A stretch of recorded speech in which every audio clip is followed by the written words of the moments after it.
श्वेत वराह कल्प के वैवस्वत मनवंतर के पुरंदर इंद्र के कार्यकाल में कलयुग के 5000 वर्ष व्यतीत हो जाने के पश्चात कार्तिक शुक्ल अष्टमी विक्रम संवत 2078 हम भगवान महाकाल के परिक्षेत्र में अवस्थित इस दास्ता खेड़ी में परम पूज्य संतों के सानिध्य में इस हिंदू महासम्मेलन के निमित्त यहां पर एकत्रित हुए हैं। विषय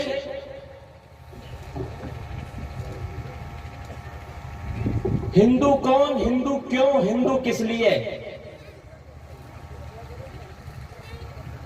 परम पूज्य महामंडलेश्वर जी ने अपना आशीर्वचन हमें दिया, हमें मार्गदर्शित किया। उनके हर कथन में आज ऐसा प्रतीत हो रहा था जैसे स्वयं सत्यमित्रानंद जी बोल रहे हैं।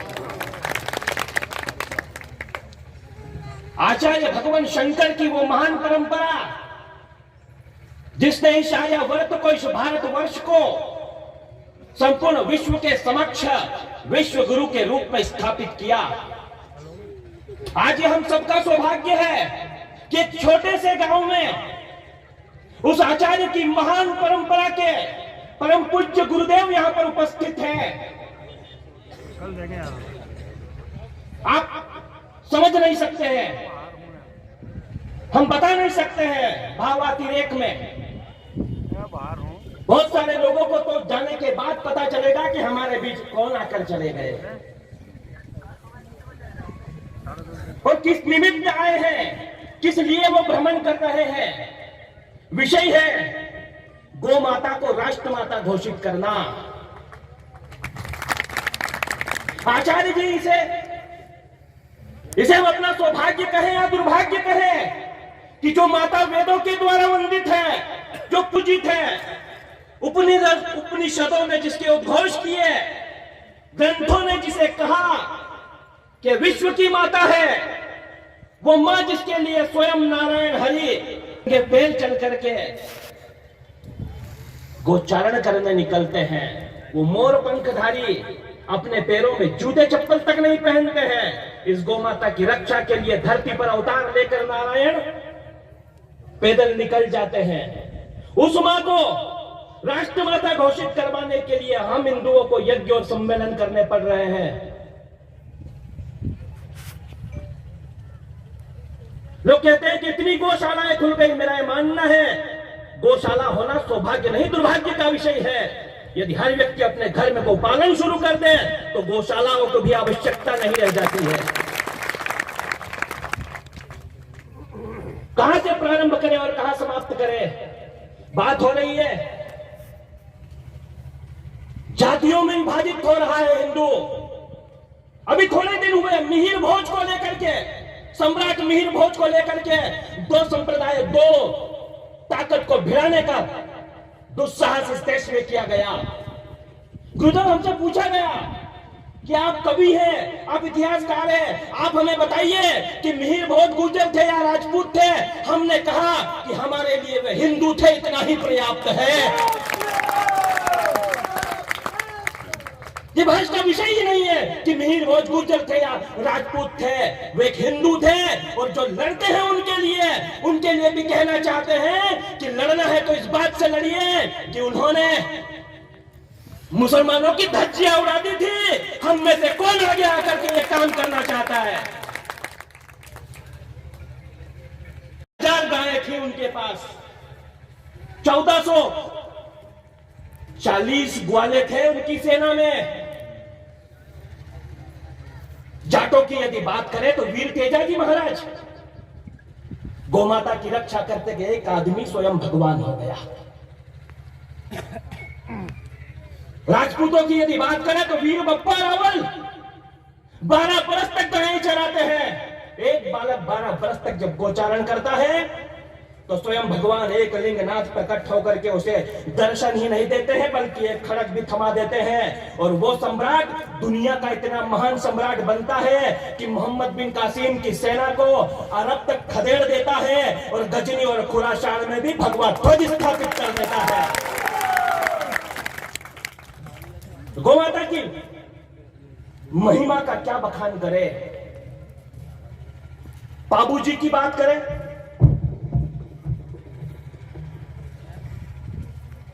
केसर कालमी नामक घोड़ी को लाते हैं, एक चारणी से मांग कर लाते हैं बारात में उसके ऊपर बैठने के लिए।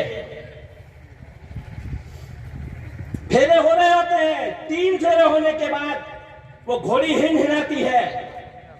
बाबूजी समझ जाते हैं कि गोवंश खतरे में है। फेरे वहीं छोड़ करके अपनी तलवार फेरों के लिए सौंप करके निकल जाते हैं उस घोड़ी पर बैठ करके, और युद्ध लड़ते हैं, और युद्ध लड़ते लड़ते वीर गति को प्राप्त हो जाते हैं। लेकिन यह हिंदू समाज अनुसरण करता है वीर बाबूजी का। आज भी राजस्थान में 4 फेरे लिए जाते हैं।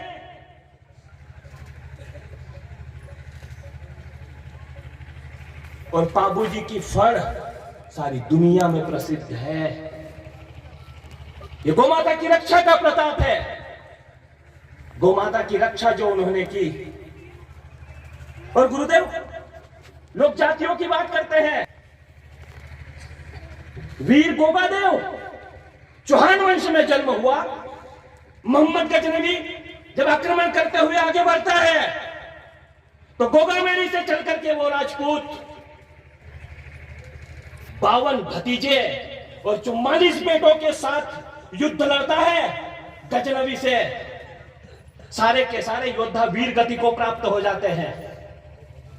शीश कहां गिरा, धड़ लड़ता रहा गोमाता की रक्षा की खातिर। और उसकी पूजा कौन करते हैं? मेघवाल जाति के लोग उनकी पूजा करते हैं।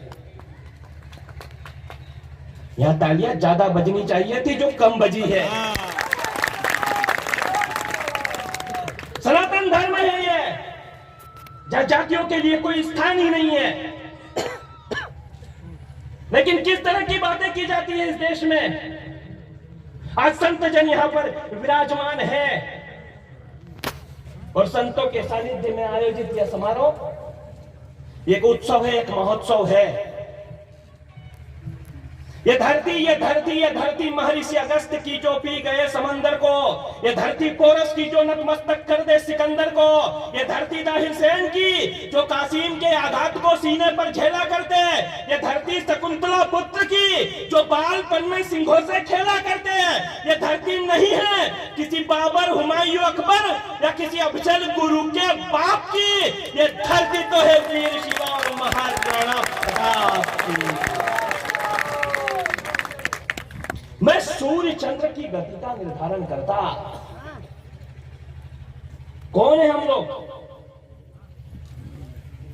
गुरुदेव, ये सिर पर जो पगड़ी है, मैं सिंहस्थ में गौरव भैया, सिंहस्थ में आचार्य भगवान सत्यमित्रानंद जी के सानिध्य में मैं काव्य पाठ कर रहा था और उन्होंने मेरे सिर पर यह पगड़ी रखी और कहा कि इसे जीवन में उतारना नहीं है।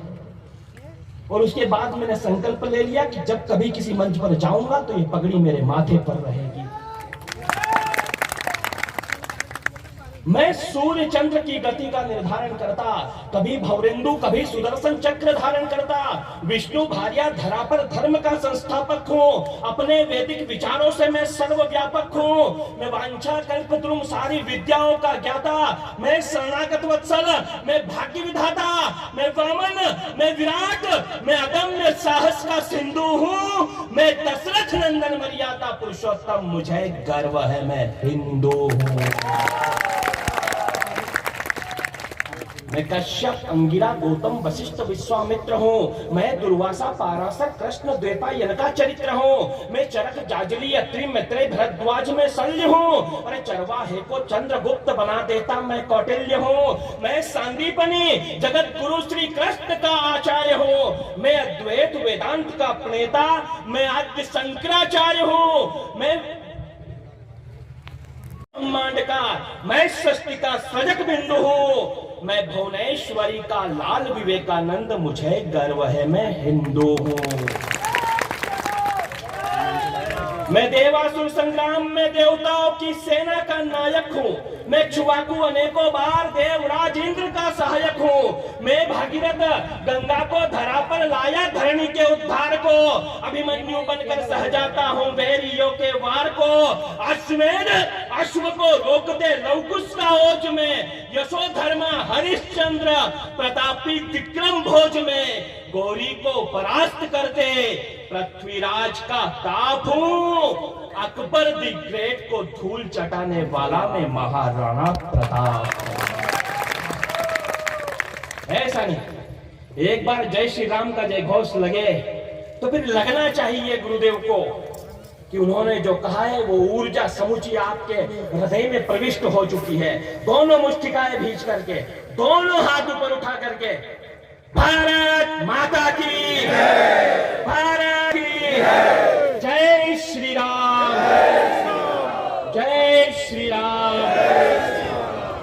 और हमारे बीच में राजस्थान की पावन धरा से, राजस्थान की शौर्य धरा से संपूर्ण भारत वर्ष में एक युवा ऊर्जा का संचार करने वाले आदरणीय योगेंद्र सिंह जी कटार दादा उपस्थित हैं। और इसलिए मैं बोल रहा हूं, एक दलित का विवाह हो रहा था, उसे घोड़ी नहीं मिल रही थी। आदरणीय योगेंद्र दादा ने फोन लगा करके उसके लिए घोड़ी की व्यवस्था की।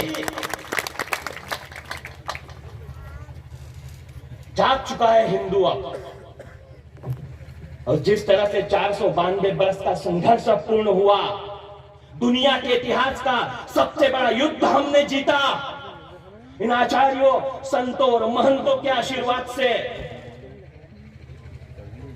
492 वर्ष तक कोई युद्ध चलता है क्या? लेकिन चला, लड़ा हिंदू समाज ने। और वो इसलिए लड़ सके कि उसका नेतृत्व संत जनों ने किया था।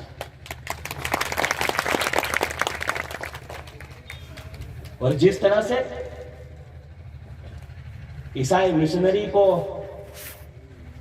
लगभग समाप्त सा कर दिया था एक संत ने। अभी यहां पर गुरुदेव गोविंद जाने जी कह रहे थे, लेकिन षड्यंत्र का शिकार हो गए हम लोग। लेकिन हर षड्यंत्र के बाद हम उठ खड़े होते हैं।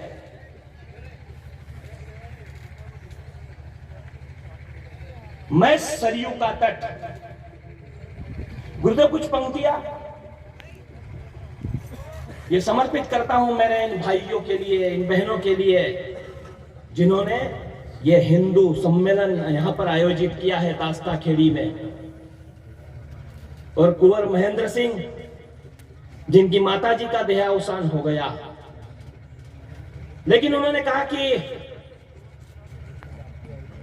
मेरी मां की स्मृति में आयोजन समझ लीजिएगा, मैं इस आयोजन में उपस्थित होऊंगा। आज यहां पर जो लोग बैठे हैं, कहने को बहुत सारे विषय हैं। गुरुदेव आपके आशीर्वाद से एक गो ग्रंथ लिखा, धेनु ही धर्म। उसमें सनातन के जितने भी ऋषि मुनि संत लोक देवता उन सब का वर्णन है। मैं अभी, ये मेरा सौभाग्य है कि आज मैं आपको भेंट करूंगा। और इसके अतिरिक्त यदि किसी को गो ग्रंथ चाहिए तो उधर गाड़ी पर मिल जाएगा आप लोगों को। उसमें उसका उद्देश्य सिर्फ इतना सा है। परम पूज्य उपदेशानंद जी और दीदी माँ रितमरा जी ने इसका विमोचन किया। उद्देश्य इतना है कि गौ माता की हर कथा, गौ माता से जुड़ा हर प्रसंग हर हिंदू के घर तक पहुंचना चाहिए। 492 वर्ष तक युद्ध लड़ा गया और युद्ध की परिणति क्या हुई? जन्मभूमि पर भव्य मंदिर का शिलान्यास। मैं सरयू का तट, मैंने आदि कवि की रचना में अटूट विश्वास देखा। कालिदास के रघुवंशम में वर्णों का विन्यास देखा। तुलसी के मानस सरी का भला कौन सा उपन्यास देखा। राज तिलक की घड़ी में युवराजों का वनवास देखा। सारंग की टंकार मैंने दशानन का चंद्रहास देखा। लक्ष्मण की क्षुधा का मुझे कुछ पता नहीं, मैंने 14 बरस उर्मिला का उपवास देखा। मैंने इसलिए पढ़ा है कि ये माताएं बहनें बैठी है ना, सनातन धर्म में यदि कोई दिव्य शक्ति हमें प्राप्त होती है तो इसी मात्र शक्ति से प्राप्त होती है। मैंने च्वाको कुक्षी विकुक्षी बाण जैसे शासक देखे, अग्रण्य प्रथु धुंधुमार जैसे प्रशासक देखे, यूनाश्व को विवस्वान के कीर्ति प्रश्न पढ़ते देखा, मानधाता को अश्वमेघ यज्ञों के प्रतिमान करते देखा, सुसंधि ध्रुवसंधि भरत असीत का इस धरा पर आना, सगर के 60,000 पुत्रों का भस्मीभूत हो जाना, असमंज अंशुमान दिलीप के कठिन यत्नों से गंगा धरा पर आई भागीरथ के प्रयत्नों से, कुकुत्स के पौत्र रघु का कुबेर पर चढ़ जाना, फिर अनायास ही सूर्य वंश का रघुवंश कहलाना, संखर्ण प्रवर्ध अम्बरीश की धर्मनिष्ठा देखी, नहुष ययाति नाभाग की बढ़ती हुई प्रतिष्ठा देखी, आज के घर में दशरथ से धर्मात्मा आएंगे, सरयू इठलाकर बोली अगली पीढ़ी में परमात्मा आएंगे। सरयू इठलाकर बोली अगली पीढ़ी में परमात्मा आएंगे। मैंने पद चिन्हों पर जाते हुए लक्ष्मण देखा, क्या है राम? मैंने पद चिन्हों पर जाते हुए लक्ष्मण देखा। और जितने भी नौजवान ताकत है ना, अपना हृदय गर्व से भर लेना। एक ऐसी पंक्ति सौंपने जा रहा हूं आपको। मैंने पद चिन्हों पर जाते हुए लक्ष्मण देखा, भाई के विरह में व्यथित व्यग्र शत्रुघ्न देखा, लौट कर अवध आया ही नहीं, भरत सा मन देखा, तुम्हारे इकंदर सिकंदर सब दो कोड़ी के, मैंने राम की चरण पादुका का शासन देखा। मैंने राम की चरण पादुका का शासन देखा। और मित्रों, मैं उस गौ माता की वंदना में कुछ पंक्तियां पढ़ना चाहता हूं। आज का उत्सव जो महोत्सव है, गुरुदेव हमने भी प्रण ले रखा है आपका आशीर्वाद मिले। नित्य गो सेवा के उपरांत ही कुछ अन्न जल ग्रहण करेंगे, अन्यथा कुछ नहीं करेंगे। और ये जो युवा शक्ति है, ये जो ताकत दिखाई दे रही, गुरुदेव आपका आशीर्वाद मिले, आप जहां कहेंगे आपके पद चिन्हों पर चलते चलते ये युवा पीढ़ी पहुंच जाएगी। और हमें अच्छा लगता है जब संतों का सानिध्य प्राप्त होता है। एक संत के सानिध्य में जब पूरा हिंदू समाज एकत्रित होकर बैठता है और सबके मन में एक भाव होता है, यहाँ ना कोई क्षत्रिय है, ना कोई वैश्य है, ना कोई ब्राह्मण है, ना ही कोई शूद्र है, सबके अंदर एक दिव्य शक्ति का आपने संचार किया। आप जैसे महात्माओं के कारण ही ये आर्यावर्त, ये भारतवर्ष और इसकी संस्कृति का दीप सूर्य की तरह प्रज्वलित है और जाज्वल्यमान रहेगा। आइए, मैं कुछ पंक्तियां वंदना की है। आपको यदि लगे कि आपकी तालियां इसमें बजना चाहिए और आपका मन करे तो बजाते रहिएगा। मैं कुछ पंक्तियां पढ़ता हूं। नंदा सुमनसा सुशीलिका वंदिनी, नंदा सुमनसा सुशीलिका वंदिनी, कामिनी मेध्या हिरण्या नंदिनी, धनदा दीर्घशंका वामनलंबिका, सकल प्रिया अरुणा गौरांबिका, तारा तोयिका सुपत्रिका, धर्मदा शांता हरिद्रा वर्णा सुनासा नर्मदा, सुपिक्षिका मनोरमा नीला जया, चारु चंपका संखिनी दुर्विषया, भिन्न वर्णा कुंडोग्नि अभिनता, पंचवर्णिका स्वरूपा वीनता, सुभद्रा बहुला दिखता लोक में, मां सुरभि संग वृषभ शोभित गोलोक में, पर्जन्य नामक देवता क्षीरधार कर्ण प्रदेश में अश्विनी कुमार, थनों में लहराते चारों समुद्र, पृष्ठ भाग में एकादश महारुद्र, ललाट में महागौरी मां पार्वती, नासिका में कार्तिकेय देवों के सेनापति, मुख में वैदिक ऋचाओं की श्वास, जिह्वा पर साक्षात मां शारदा का वास, जिसके सिंगों में सृजक पालन करता, मुखमंडल में वृषभ ध्वज संहरता, धर्म अर्थ काम मोक्ष जिस मां के चरणों में, इंद्र धनुष आभा जिसके वर्णों में, समुद्र मंथन से कपिला काम धेनु का प्रादुर्भाव हुआ। इस सृष्टि में मां शब्द का गोमाता से आविर्भाव हुआ। सूर्य वंश के प्रतापी रघुकुल में धेनु रक्षक राम मिले। 9 लाख गायें थी नंद के घर में, तो पुत्र रूप में घनश्याम मिले। एक बार दोनों हाथ ऊपर उठाइए, जितने भी लोग हैं, इसे तालियों में बदल दीजिए। और जब तक मन करे, आपकी जो तालियां है ये बजती रहना चाहिए। ये गौ माता के ऊपर आपके श्रद्धा का अभिषेक हो रहा है। वंदे मातरम, जय श्री राम, जय श्री राम। वंदे मातरम, जय श्री राम, वंदे मातरम, जय श्री राम, वंदे मातरम, जय श्री राम, वंदे मातरम, जय श्री राम, वंदे मातरम, जय श्री राम। ये संकल्प की तालियां है, जरा और तेज। वंदे मातरम, जय श्री राम। भारत माता की, भारत माता की जय श्री राम, जय श्री राम, गौ माता की, गौ